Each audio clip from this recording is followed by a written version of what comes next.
नमस्कार दोस्तों, हमारे चैनल पर आपका स्वागत है। सबसे पहले रिक्वेस्ट है कि इस वीडियो को ज्यादा से ज्यादा शेयर करें और सब्सक्राइब करें ताकि हमारी बात आप सब लोगों तक पहुंचती रहे।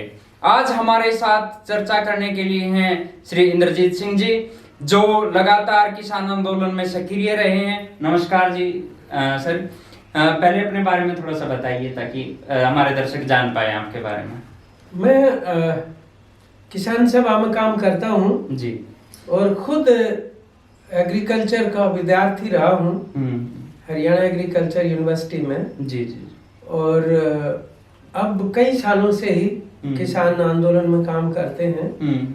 और अब खास तौर पे जब से ये 3-4-5 महीने से आंदोलन चल रहा है तो संयुक्त मोर्चा के आह्वान पर और उसका हिस्सा बनकर ही जी हम किसानों के बीच काम कर रहे हैं। जी जी।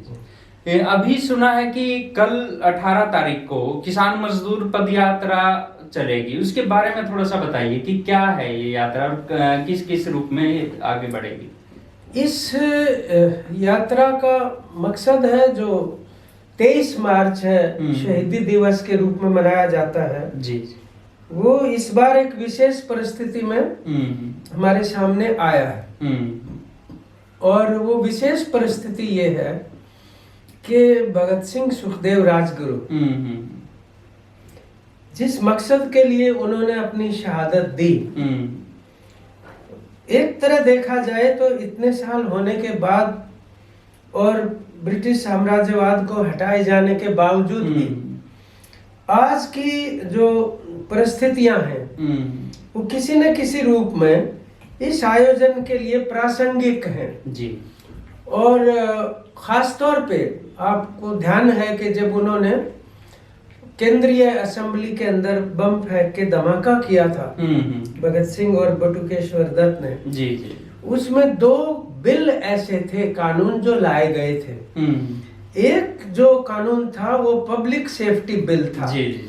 उसका मतलब ये था कि कोई भी जो हिंदुस्तान का नागरिक नहीं है वो हिंदुस्तान की आजादी के लिए अगर कोई समर्थन देगा तो उसको वो एक अपराध माना जाएगा, सजा दी जाएगी जी।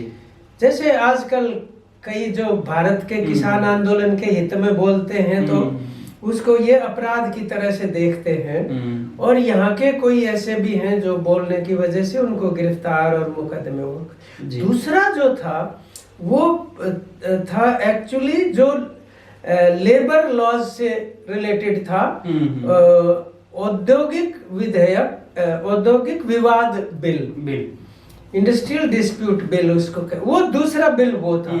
उसके तहत मजदूरों के जो श्रम अधिकार हैं उनको खत्म करने की बात थी जी। अब आज आप देखिए कि विडंबना ही है समय की कि अभी भी कृषि के कानून के साथ साथ जो मजदूरों के 150 साल के आंदोलनों से हासिल किए गए श्रम अधिकार हैं उनको सभी को खत्म करके और कुल मिला के 4 कानून बना दिए, 33 कानून खत्म करके, जिससे तमाम तरह की जो जिसको हम बोलते हैं सेवा की सुरक्षा, नौकरी की सुरक्षा, वो खत्म हो गई है। आप उनको 8 घंटे के बजाय 12 घंटे 16 घंटे काम ले सकते हैं, उसके लिए छूट होगी, कभी लेके कभी हटा सकते हैं। तो ये किसान और मजदूर की दशा इस तरीके की कर दी कि जिसको चुनाव में जय जवान जय किसान का नारा दिया था तो जवान तो सीमा पे बॉर्डर पे वैसे ही रहता है, आज किसान भी बॉर्डर पे लाके बिठा दिया गया इन द्वारा।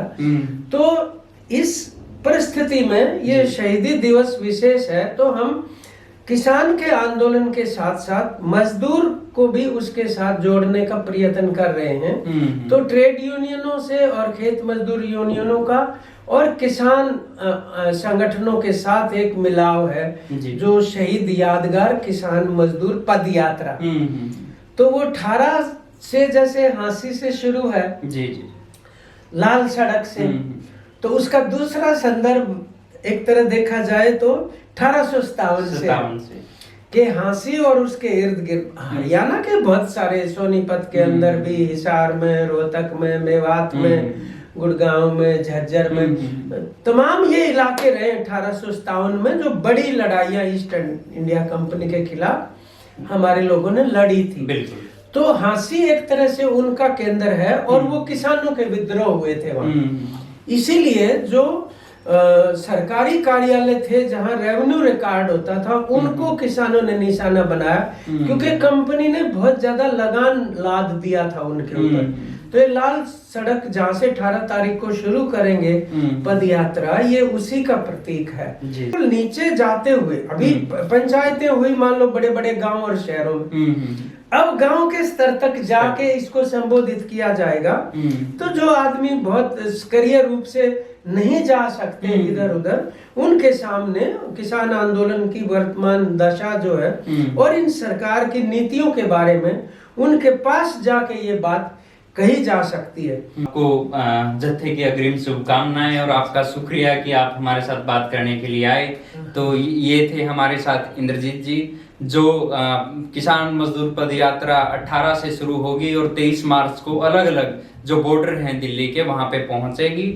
तो आप भी यदि जुड़ना चाहें तो पद यात्रा का डिस्क्रिप्शन में आपको डिटेल मिल जाएगी।